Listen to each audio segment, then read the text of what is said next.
Thank you, Angela. It's so nice to be here, and it got me thinking. I often get asked the question because I, get to travel a lot, see different cultures and how they do storytelling. I often get asked, who are the best storytellers? Who are the great storytellers out there as a nation? And I have to say, India must be right up there.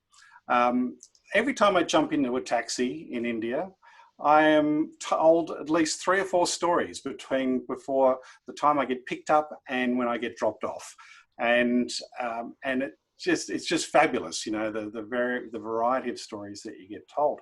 However, there's something that weird happens, right? And I think this is around the world actually. As soon as people do MBAs and engineering degrees and technology degrees, all the stories disappear. It's almost like they've been told, like Angeline was saying, you mustn't tell a story. I'll tell you one thing, one of the tips that I have for everyone who's doing this work or thinking of getting into this space is we need to actually remove the word story from our language, right? So like if you stand in front of a group of engineers and you say, hey, I want to share a story with you, engineers typically roll their eyes and go, oh my God, we don't have time for this, right? However, if you say, look, something really important happened last week I want to share with you, they'll sit up and they'll be going, oh, what happened? Tell me what happened. You have to avoid the S word. And this is something I've been talking about for a long time, but that's just a little tip before we get into data storytelling. The data storytelling side for me has been an interesting ride because for a number of years, I've been fascinated, I have to say, with how you combine visualization and data in a way that it makes sense. And when people see it, they know what you mean and they get your point, right? And I remember up on my bookshelf up there, you'll find all of the Edward Tufte. I don't know if you know Edward Tufte, but he was a statistician who loved beautiful diagrams, and he taught us all about how do you get rid of chart junk, for example. How do you show things in multiple dimensions? How do you show complex data? It was just an eye opener for me, and he must have wrote those books in the late 80s, I would say. So that's the sort of time frame. But really, if you think about this term data storytelling, if you would have gone back 10 years, you would not hear that term. And in fact, if you do a little search on the Google Ngram functionality, data storytelling doesn't appear until about 10 years ago. Then all of a sudden, there's this growing interest. It starts slow, but then all of a sudden, it's like exponential. And now everyone's talking about data storytelling. And when I heard this term the first time around, I went, oh, wow, that's very interesting. Sounds like what I'm interested in. I started digging into what people were talking about. And guess what? They were talking about data. They were talking about visualization. And there was no stories, right? And I thought, oh my God, we're missing the vital element of this. And so I set about saying, okay, how do we bring story into data storytelling? Which seems crazy, doesn't it? That we should be even thinking about that. So I guess over the last 6 years or so, I've been sort of getting together a bit of an approach, a bit of a method, I guess. I've been teaching lots of data analysts around the world on how to take complex, messy data and turn it into something that would make sense to a decision maker. And that's the key point. What you're trying to do with data storytelling is you're trying to inspire a decision maker to take an action, right? That's the vital outcome. I've got a couple of slides I want to show. So if that's okay, I'll get the old sharing screen thing happening. And let me just share this screen.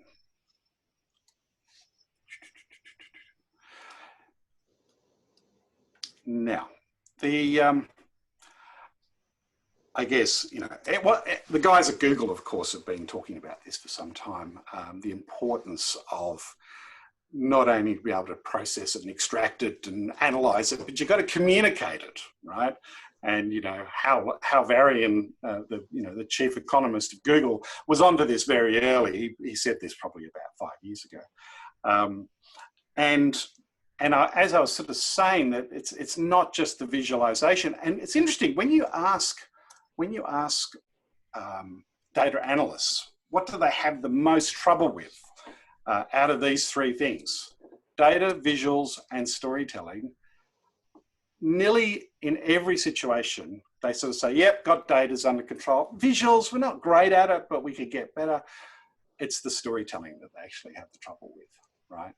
And so in this little talk that I want to give in the next 15 minutes or so, I just want to set out a couple of key things to think about when you're trying to tell the story of the data, right? I guess the first thing is that we need to get an example of what a data story looks like, right? Now, this is just a simple example. It's an example around setting prices, right? You're about to launch a new product. You're trying to work out what price you should set that product. So you start to look at competitor prices. So, you might be presenting this to a group of decision makers. You want them to come to that conclusion that you've come to in relation to the pricing. So you can sort of say, look, back in 2014, products A and B, they, sort of came onto the market. They set their price very similarly. It's about $360, right? Now, over time, we saw the prices slide, but they kept together. Those prices of those two products more or less were kept together through that time, but it's sort of reduced in that period. Then in 2020, we had 2016, we had a couple of new products come on. There was the products C, D, and E. They came in, 16, 17, and 19, much lower than the price points of A and B. They kicked up to start with, but they also came down, right? Well, we're thinking that we've got this insight here, which is there's an initial price increase, but it does decrease over time. And we're sort of seeing a convergence of these products and their pricing. So we're thinking that the pricing for this product, it should be in that, somewhere between 180 and 260, it's probably an average of 223. And so when you start to look at that potential price, our recommended range is sort of sitting right here at the 150 to 200. So this is the price we think this product should be. So this is data storytelling. It's unfolding the data. It's helping people follow along as you sort of make your argument. But it has some certain elements I want to draw your attention to. The thing that I guess is happening, especially in data analysts groups all around the world, is there's kind of like a hierarchy of value that's occurring in these groups. At the very bottom of the hierarchy is essentially analysts are sort of saying, here's the data. This is what the data says, right? They're not doing too much with it. Then there's a bit more, sort of value added when they can say, here's what happened, right? So causation starts to get built into it. But then when they can say, why has it happened? Now we're getting into an area which is giving decision makers something to play with. They can start to predict because they know why, right? What will happen next? And this is the question they need to answer, okay? Because then they know what they will do next, what should they do next. So if you like the explore area, I think this is what has been done primarily in data analyst groups. It's pretty much the domain of what would you say, data dashboards, for example, that exploration. But what we're doing in data storytelling is we're pushing up through to the explain and then eventually to the inspire sort of level, okay? But you can't do this unless you're actually telling a story, right? You don't get the benefits of storytelling unless you're actually telling a story. So we need a framework. Angela's seen this a million times. But without this little framework, it's easy for you not to tell a story, right? So this is what you need to know. I say it's a curse as much as a blessing because when you know this little framework, you'll see stories everywhere, right? The first thing you need to know is that a story nearly always starts with a time marker. So as soon as you hear someone say, oh yeah, 3 days ago I was chatting to Angelique, or oh, in 2016, a while back, could be quite a vague time marker. If it's not a time marker, it's a place marker, right? So that's how stories start, time and place, time and place. Think about that as a way to get things going. Secondly is that stories nearly always, well, not nearly always, they always are made up of events, right? This happened, and this happened, and that happened. So we got to be thinking of events, not viewpoints, not points of view, not perspectives, none of that. It's just this happened, and this happened, and this happened. That's what stories are. Then we have the fact that stories, business stories, are made up of characters. And we know they're characters because we hear their names. That's one way we indicate the characters. But also, if there's dialogue, dialogue's a great giveaway that we have a story on our hands. But you know, all of this doesn't have a story. It's not a story unless something unanticipated happens, where when you hear it, you go, oh, wasn't expecting that, right? That is the sort of like the essential elements of a story. It has to start off with time or place marker, there's events, there's people in it doing things, there's something unanticipated. So that's our framework, that's our base framework.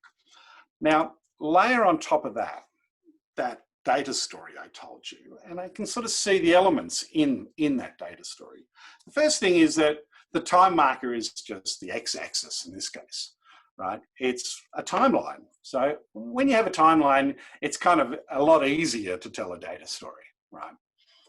And I'll talk about some examples where you don't have timelines. The second thing is you have events, those things that occurred along the way. So, you know, what happened to product A, B, and C, and D and E. The characters in this case were the products, right?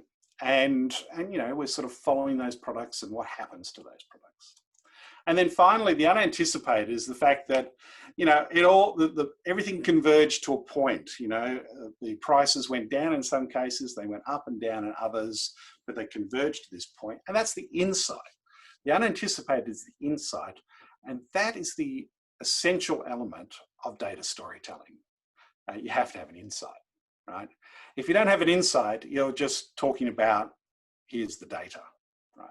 So we've got to look for insights. So let me talk about insights a little bit. Now, there's a few elements that you want to pull together to make data storytelling work, right? I mean, the first thing is whoever you're talking to, you need to build some rapport with them, right? You know, we talk about connection stories, sharing a story that just helps you make a small connection. That little story I told you about my experience in India in taxis and the stories people tell, that's like a little connection story. It helps to build rapport. The second thing is that you actually have to understand the stories that the decision maker has in their head, because they have a big impact on what they hear. You know, some things I'll listen to and some things I'll find very difficult to hear because of the stories they have. So if you know what those stories are, and you do that by eliciting their stories, by asking questions to get them to tell you those stories, right? So that's a big area in itself. And then of course, you've got to share your story, right? The story that you have about your data. Now I'm just going to focus on that last bit, but if you like something that, you know, sort of pulls this all together, as I've sort of suggested, are the insights. You've got to find the insights. Now, there's a couple of different sources of insight, right? I mean, the obvious one, you know, if you're an analyst and you're looking through your data, if you see an interesting connection or a coincidence or a curiosity, you should be going, oh, that's interesting. I wonder what that means. Right?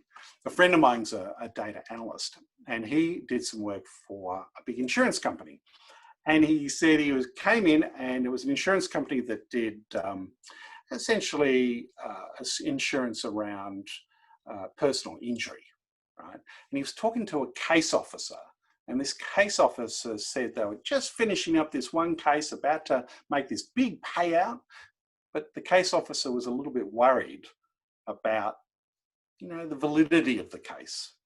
there was something he'd said in a conversation that just made him think, is this a fraud potentially?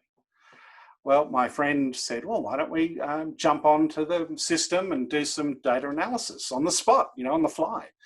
But the first place he went wasn't in their SaaS system that he was primarily looking after. It was actually Facebook. So they pulled this guy's name up. He had an unusual name. They found him very quickly. And there he was, a photo of him on a snowboard up in the mountains skiing or snowboarding, with a comment under the caption that sort of said, hey, I'm getting my payout tomorrow. Isn't life great? So they immediately discover a problem. But my friend decided not to stop there. So he said, let's look at the people who commented. And they started putting those names back into the SaaS system. And they found that out of the 14 people who commented, 8 of them were actually also people who'd made claims. And they thought, oh my God, now we have 9 people who have obviously done something untoward. And my friend said, no, let's not stop there. Let's actually look at if there's any similarities between those 9 people. Well, it turned out they all had the same lawyer and they all had the same doctor. Well, when they put that doctor and lawyer's name in, they came up with something like 150 names. They discovered something like $15 million of fraud just through being curious and digging into the data and pulling out, these connections that they could have easily stopped at just because of this one little niggle the case officer had. Connections and coincidences and curiosities are vital for insight. The second source of insight is contradictions. It's when you're looking at your data and you have half your data that seems to be explaining one thing and then another element that's going in the opposite direction. One of the things I'm always fascinated with is that I see a lot of people who become very good at storytelling because they practice, right? And they put effort into it. So, there's almost like this little data set I have of relationship between the more effort you put in, the better storyteller you become. Well, then I discover people who had to put no practice in, have never learnt storytelling at all, and are fabulous storytellers, right? There's a contradiction. So let's dig into it. Let's find out about it. What explains that? I have a theory on that, but I don't have time to tell you. That might be for later. Finally is hidden assumptions. There are situations when it's so easy for everyone to get consumed with one way of seeing the world. Barry Marshall, great doctor from Perth in Australia, back in the 80s, he was right in the middle of a time where everyone believed that stomach ulcers were caused by stress. Remember that? Oh, I'm so stressed, I got a stomach ulcer. Well, he was seeing data that was contradictory. He was seeing some hidden assumptions, digs into it. He finally proves, and they didn't believe him for so long, they didn't believe him. He proved that stomach ulcers are not caused by stress, they're caused by a bacteria. A bacteria, I think it's called Heliobacter pylori. How's that for a mouthful? No, still, even when he had the data, he wasn't believed. And so he had to actually, ended up drinking a beaker full of that bacteria, gave himself terrible stomach ulcers, and then cured himself with antibiotics, which of course you can do if it's a bacteria, right? So these are the sources of insight. So this is where you got to start with data storytelling. So you got to be curious, you got to have that time to dig in to the data. Now, in terms of sharing the story, now Angela, you'll tell me when I've gone too long or anything like that, won't you? How am I going? You're on mute, but yeah, you're okay, Sean. Maybe another 5 minutes or so. Oh, good, because I think I've got one more slide, so that's perfect timing then. Now, in terms of sharing the story, I've shown you one way of sharing a data story, but it's not the only way, right? And I guess I'm going to give you 5 tactics of sharing a story.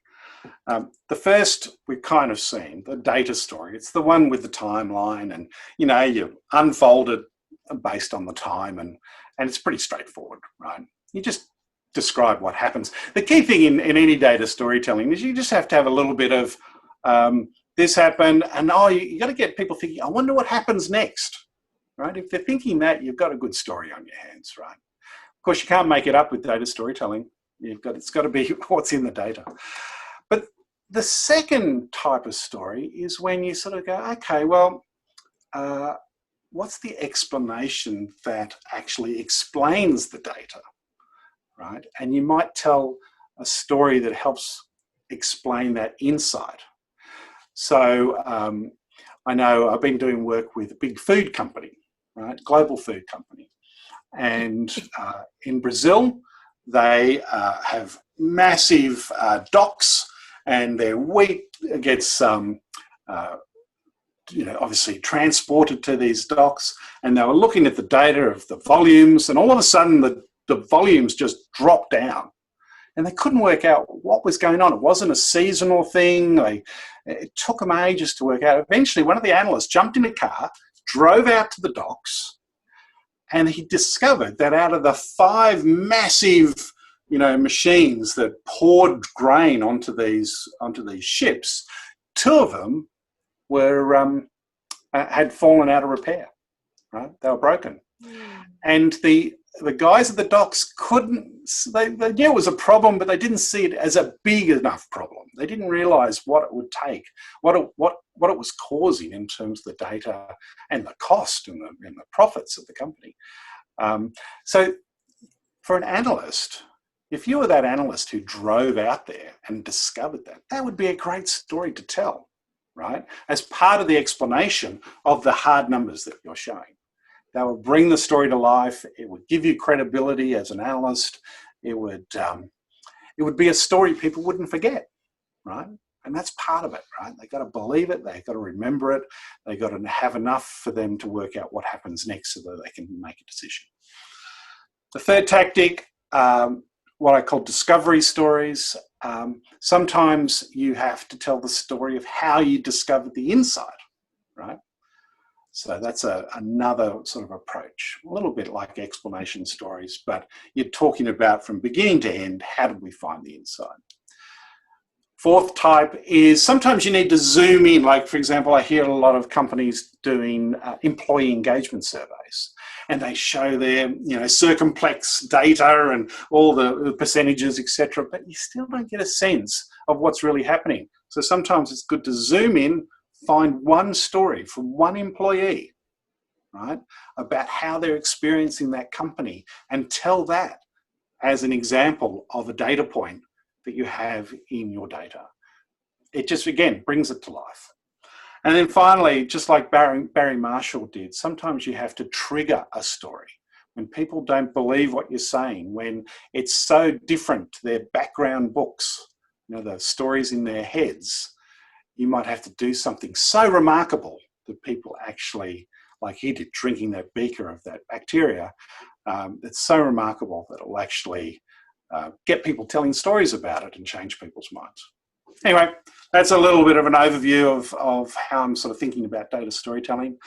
I don't know if we have any questions, I'd be more than happy to have a go at fielding them.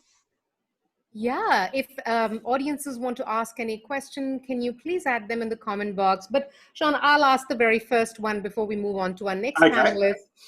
So Shawn, what do you think is the biggest resistance for people to shift from just sharing, I found this insight, to shifting into the story mode? Why don't people do that? Why doesn't it come easily, even after advocating it? Well, I think one of the big impediments is they feel like it takes too much time, right? And it does. It requires you to do a bit of analysis and research. And whereas in the past, just doing information products, which are your dashboard boards that are just generated automatically, it's all pretty much pre-processed. Whereas this requires you to put quite a lot of meaning into what you're doing, and that requires a bit more effort. And I think the other problem is that there's still that resistance to the term story, right? And Mm. so I actually get people to talk about, you know, experiences, the explanation, the cause.